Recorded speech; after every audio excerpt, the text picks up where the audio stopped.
What is up, everybody? Zach, Mr. Gabriel, how are you, sir? hopefully my microphone is working correctly these days, but it has been a wild couple days for myself. Today we're talking about the Avatar, and the first thing I think of is I remember being surrounded at a high school party with people that did not like me at all. All right. So when I was in high school, I didn't know where I fit in, right? Because when I was in school, it was like I played football for like 2 years. So like there's this What jobs. position? I was running back. Wow, So nice, nice. yeah, yeah, I could tell you that story too. So I think of myself when I'm looking at high schools, like I didn't know where I fit in. Was I part of the jocks, right? Because I played sports, and I didn't really fit in. But I when I walk into the lunch, you would see these sections of people. So it's like, where do I go? So I was not really a part of them. And then I had some friends, and we would call them, I guess we would call them freaks a little bit, but they had like the huge Janko pants. They had the collars and the chains. And Oh like yeah. I had a whole bunch of friends like that. And then like you had the stoners like in one area. I knew a bunch of them. And then like the troublemakers. And I was like a part of everybody's group, but I didn't really know where I didn't really identify with one of those people. But I remember one of my good friends, Elliot Munnings, calling me up at senior year. He's like, Michael, we're going to this party. Casey Kennedy. Casey Kennedy throwing a party. I'm like, oh my gosh, Casey Kennedy is one of the cool kids, right? I'm like, we're going to this party, dude. So I remember him picking me up in this Ford Taurus station wagon. It was like green, like the color of our border, right? Like, and I'm like, I don't care. Like, it's his mom's car. Like, he's the only kid I really know who has a car. I'm like, we're going. So we hop in this car, and I've had the same haircut since ninth grade. So even till today, but I remember listening to music. The window was down. It was like at the end of the school year, right? So like we're just graduating, and I just imagine my hair flowing in the wind, right? Even though I got such a short haircut, and we're going to this party, and it's really just a mile away. But we're coming down the street, and I see cars parked all over the place, and people on the streets and stuff, and walking up to this house. And I remember getting out, thinking I was just the coolest kid going to Casey Kennedy's party. And as I'm walking up to the thing, I see people on the porch and I'm saying hi to them. There are a couple friends like hanging out on the driveway. And he lived on this like long driveway. And at the end was almost like this barn where they're having like this bonfire. So I would go back there. And I remember Casey Kennedy, like as soon as I walked in, he looked at me, he's like, hey, Mike. And I almost felt like we were about to fight because it was like so aggressive that he came up and he like gave me a dab. Shook my hand. I was like, what's up, man? And I could remember like within 10 minutes, man, I'm looking around and I'm like just surrounded by people that like they didn't like me. I didn't like them. And I was thinking to myself, what am I doing here? Now, how does this relate to business? This relates to business because I remember a point in my business where I served everybody. I didn't care. Like one, I do love to serve in general. Yeah, Like I yeah, love to totally. help whoever. But I realized that if you don't pick the person you want to serve, they're going to pick you. And if you don't identify that person, you're going to be at a party where you're surrounded by people that may not like you and you may not like them. So today's thing, we are talking about how to choose your avatar so that you're not surrounded by people you don't like. That is literally the same experience I had without a party, but in business. And it's so critical to do that. I remember shifting from when I was selling real estate and I had the real estate team, we were doing pretty good and I wanted to grow the business because I'm competitive and it wasn't about money. It was just about being, number one and chasing friends who are ahead of me. So we shifted from a database based business, which the database, as we know, is the most valuable, the most important thing in your business, which is critical, to a marketing based part. And so we kept the database, but the marketing part. And so we started throwing out different mofers, different USPs that really brought people's attention. We would offer like foreclosures, or we'll sell your house for a price you're happy with, or we'll buy it. And so we're getting the phone to ring with these people.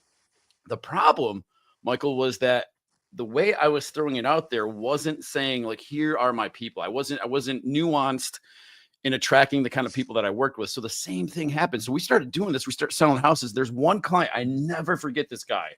This guy was just the worst of the worst. One of the things that's super important to me is people love God, people love their family, and they're just good people. And that I'll talk more about that in just a second. But like this guy, super didn't love God and hated his wife. He was almost like he took joy from making fun of her, and even when she was in the room, which if you want to piss me off really quick, like go after, be a bully to someone like that. And like that really gets me mad. And she got in some sort of accident at work where this big, huge wheel of cheese, she's working at this dairy place. This wheel of cheese fell off a shelf, hit her head, caused her severe injury, in fact, some brain damage. And he makes fun of her for it.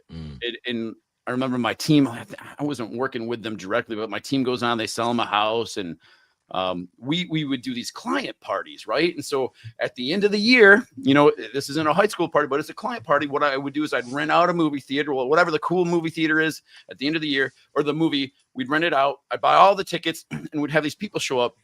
And I remember going into the theater, and there was the guy that makes fun of his wife, and there was some other people. And I'm like, there's like 10 people in here that I would go to dinner with, and the rest of them I can't stand. And what was funny too is like in my business, I had started falling into depression, and I didn't realize this.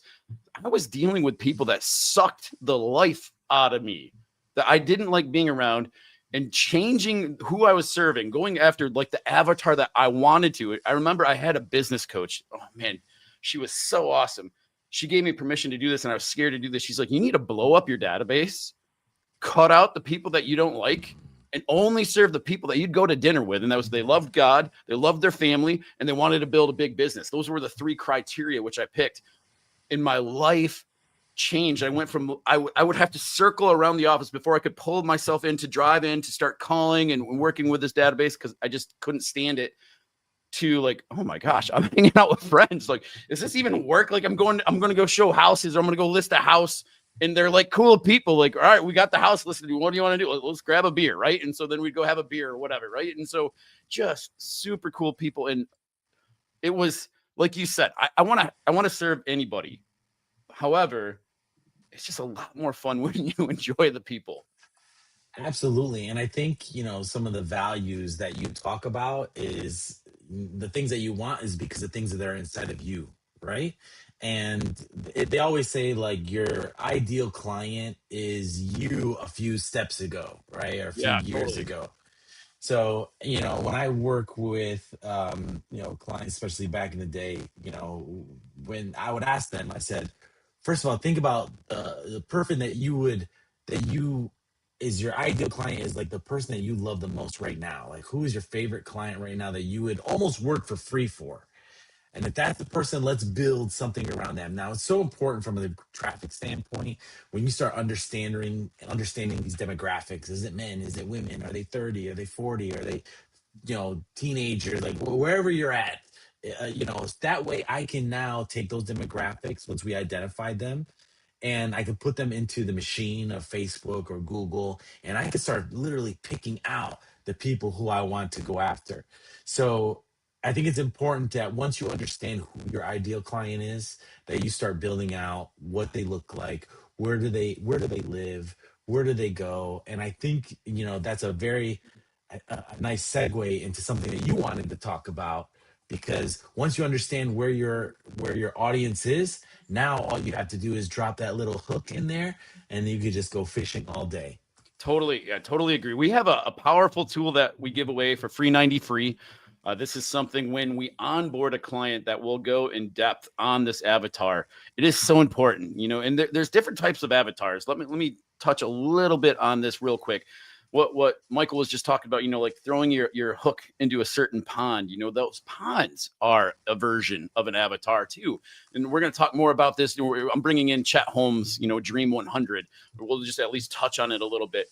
When we identify our avatar, the person that we want to serve the most, it's really important to define them, get really clear around that. And then instead of coming up with a solution for them, build a relationship with them. One of the things that Michael and I do, because we have this agency that we help local businesses grow, the thing that we've been hearing over and over lately has been one of the issues that a lot of these businesses have had for the last few years is, yeah, they want more leads. Yeah, they want to grow their business. But the big problem right now is they can't find help. They want to find Mm. good help. There's a lot of people out there that don't want to work. The horror stories I hear of people hiring somebody and then they don't show up to work because, I don't care. Are you kidding me? Like, it's a different, I don't know, just philosophy on how to work. And so they want to find the right people. So that's one of the things that we help out with. So going back to, we have, if you comment below avatar, we're going to send you an avatar generator. It's really awesome. It'll help you get clarity on it. But I want to talk about that when starting a business, this is the way that you can really, really, truly build a business. This is how I built the Crux Invicta, the e-commerce business, so quickly. We scale it from $0 to $100,000 in sales in 90 days because I really had clarity on the avatar.